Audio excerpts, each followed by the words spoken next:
In this video I'm going to cover a topic that I know is very emotionally charged, very emotionally dangerous. I know it's risky, I'm going to step on some toes possibly, but it needs to be covered because if you're going to survive as a truther, as a person who desires truth, and if we're going to survive as a true opponent to the NWO, Illuminati, globalists, call them what you will, we're going to have to survive this controlled opposition that we're being completely inundated with constantly. Okay, it will defeat us if we do not understand what it is and how it works. And so this video here, I'm going to cover that. Now, I want to preface this with just saying that if you're relatively new to this truther movement, this thing we have here, when I say relatively new, I mean maybe the last year or two. You may think you know it all. You may think that you've learned it all, and boy, you really got it all figured out. And that's a natural phase you're going to go through. For some of us who've been doing this for 5-10 years, we remember that time that you went through that. It's a very dangerous time because, yes, you are much smarter than all your friends. They're still fast asleep. And you can get very complacent and comfortable thinking that you got it all figured out. You probably going to come across websites like RT News. You may come across Drudge Report, the Alex Joneses of the world, all these big names that are going to give you a lot of truth. And you should go to them because they will wake you up. They will show you a lot of new stuff. There's going to come a point in time when you're going to wonder, it's not all going to make sense. Not everything's going to fit together. So you should have questions coming across your mind. Things like, if Russia and Putin truly are an enemy of the West, why are they part of these globalist organizations all funded and sponsored by the West, like the G8 and the G20, the IMF, these kinds of things? You're going to wonder why. Why does Russia have a central bank? Central bank, they all meet together and discuss how they're going to run the world's economy. I thought Russia wasn't part of that.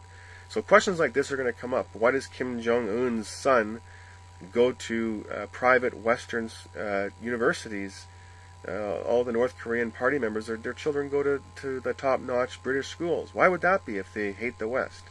So these kind of things are going to come across your plate, and you're going to have to deal with them. So this topic of controlled opposition, these movements have been funded and backed by the ruling body, the governing body, for a long time. This strategy has been going on a long time, and it certainly hasn't stopped now.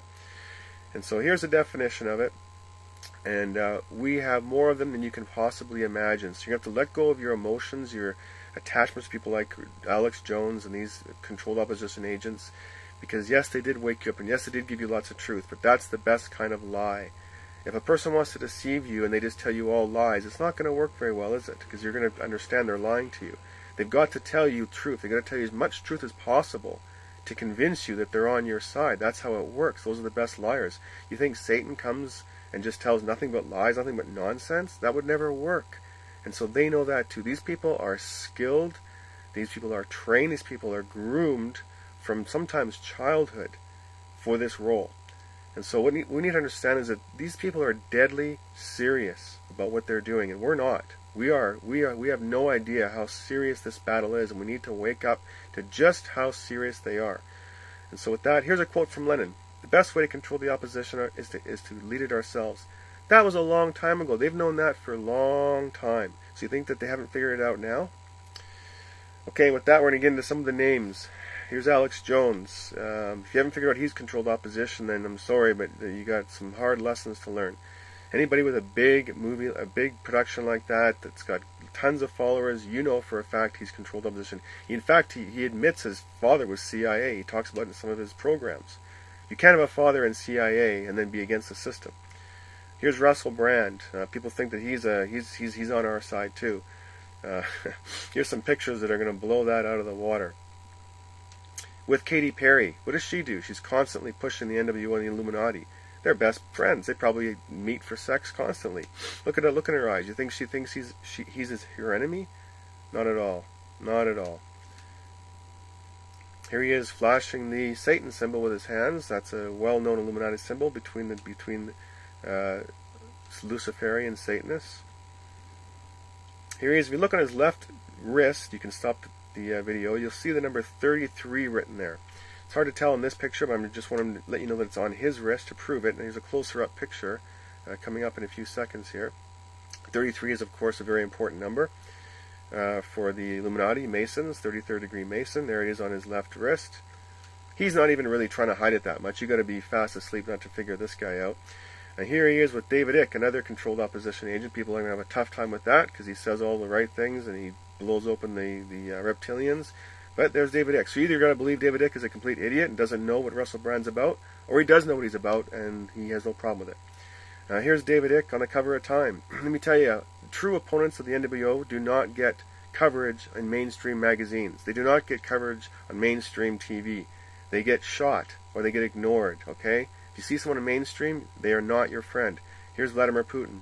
People have a hard time with that because he says all the right things and he opposes the West. Behind closed doors, these guys are all best friends. They all share in the big cake of the world's resources and wealth, okay? Been going on for a long time. He is not your friend. He is your enemy. Here's Bernie Sanders. The left wing loves this guy. He's given the Illuminati shh symbol, saying, hide the secret, keep the secret. He is not your friend. And Trump, I'm going to catch a lot of flack for this one. No, Trump's a true opponent. Trump is not an opponent. That is a media-constructed image he has. Think of where you got the impression that he's an opponent of the system. You got it from mainstream media. Here's Ron Paul given the Masonic handshake. You got to do some research. Clearly given the Masonic handshake, puts his thumb over the top of the man's hand. It's a Masonic handshake. Here he is again giving another Masonic handshake to Rick Perry, I think his name is, Rick something or other, holding only the end of his fingers, not the whole hand. You see how he's grasping his fingers? That's another Masonic handshake. You have to do some research. You have to spend some time learning to be able to pick this stuff up. You're not going to just know it. Oh yes, Edward Snowden. Oh yes, what a great whistleblower he is. All over the cover of mainstream TV and mainstream news, exposing itself.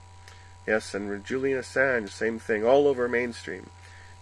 The system is exposing itself, and I'll get into that a little bit later, as to why it's exposing itself. And Anonymous, people think that they're on our side. Far from it. They're a CIA creation, just like ISIS. Just like all of these organizations that are supposedly terrorists against the system. Glenn Beck should be an obvious one. He's got his own TV network TV show or program. Should be an obvious one. If you haven't figured that one out yet, I'm sorry, but you got a long way to go. Jeff Rentz, he's appealing to the left wing, more left-leaning people. There's not as many of them. Got a big-time show. Anybody with a big-time TV or radio show, you know that they are controlled opposition. Every time. Who do you think's funding that? Who do you think's paying him? YouTube ads? And here's Bono. Lots of musicians acting as their opposition to the system when they, in fact, are not. They are on the side of the system. And one that's going to shock a lot of people, I read it too, Zero Hedge. Zero Hedge is controlled opposition. Lots and lots of stories supporting Putin. Lots and lots of stories supporting the official narrative, which is Putin is against the states, is against NATO, yada, yada, yada. Selling this central bank is the problem, is the reason markets went up and down. It is not. God directs markets up and down, not central banks, although they can have an effect on markets. They cannot create a bull from a bear and a bear from a bull. Zero Hedge is continually selling this narrative. That's a big one. A lot of people aren't going to believe that. But in the end, there's only one person you can trust, and his name is Jesus Christ, Yeshua Mashiach. He's the only one. You want to put your trust in someone? Put your trust in him. He will not let you down. Every man will let you down sooner or later. Jesus Christ will not let you down. Trust in him, seek him, and you will find the truth. God bless you.